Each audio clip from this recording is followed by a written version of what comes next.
सब देखने और सुनने वालों को मोहब्बत भरा सलाम।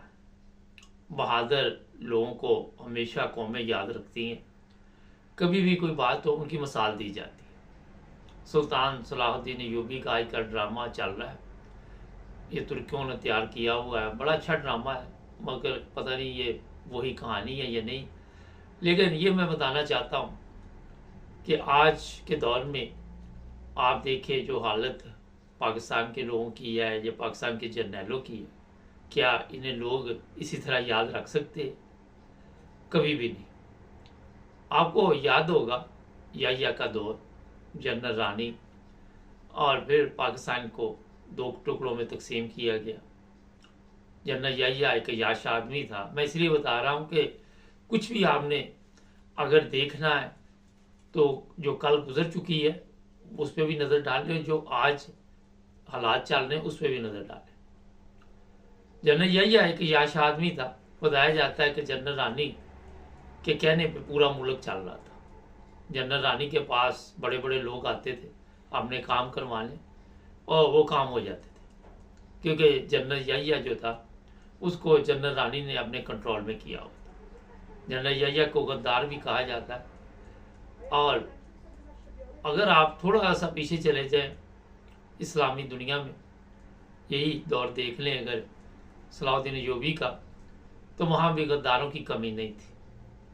और जो मुखलस बंदा होता है उसके लिए दो मसाइल होते हैं। फ़र्ज़ कर ले, चले सलाहुद्दीन अय्यूबी की बात कर लें, एक तो उसने दुश्मन के साथ मुकाबला करना, और एक जो अंदर अपने दुश्मन बैठे हुए उनके साथ मुकाबला करना।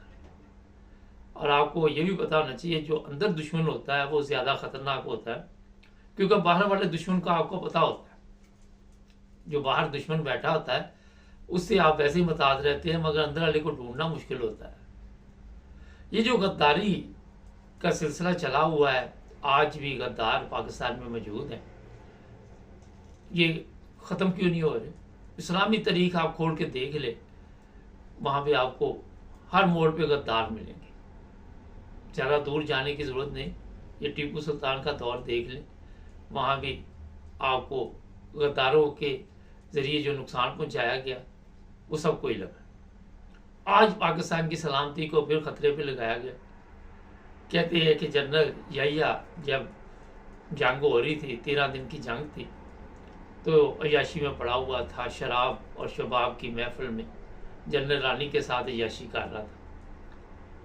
आज के जर्नैलों के बारे में जो खबरें चलती हैं, कभी कोई जज डांस कर रहा है, कभी कोई जर्नैल जो है उसकी वीडियो आ जाती है किसी महफिल में बैठा हुआ है।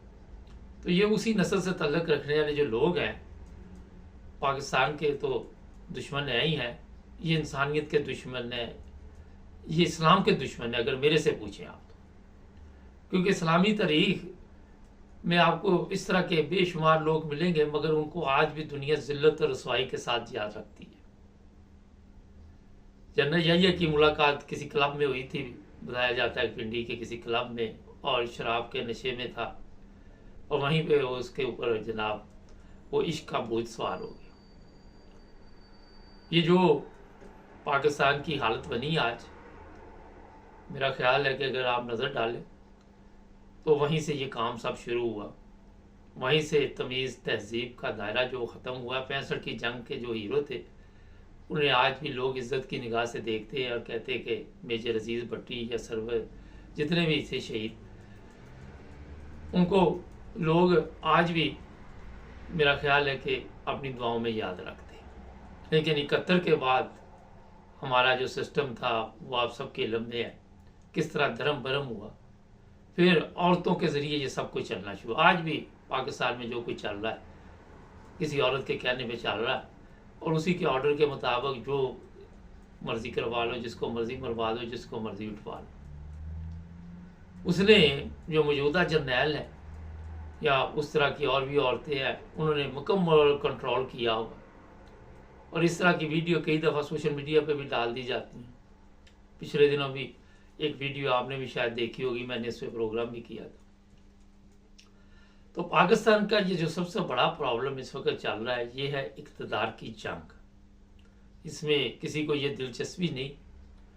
और दूसरी जो चीज़ है कि हमारी जो अय्याशी है, अगर आप लाहौर से ज़रा बॉर्डर क्रॉस करके दूसरी तरफ देखें, पिछले दिनों एक साहब आए, उन्होंने कहा मैंने कोई वहाँ पे इतनी प्रोटोकॉल नहीं देखी जिस तरह यहाँ पे हमें प्रोटोकॉल की बड़ी आदत पड़ चुकी है, हम बड़ा खुश होते हैं, हमारी टोर बनती है।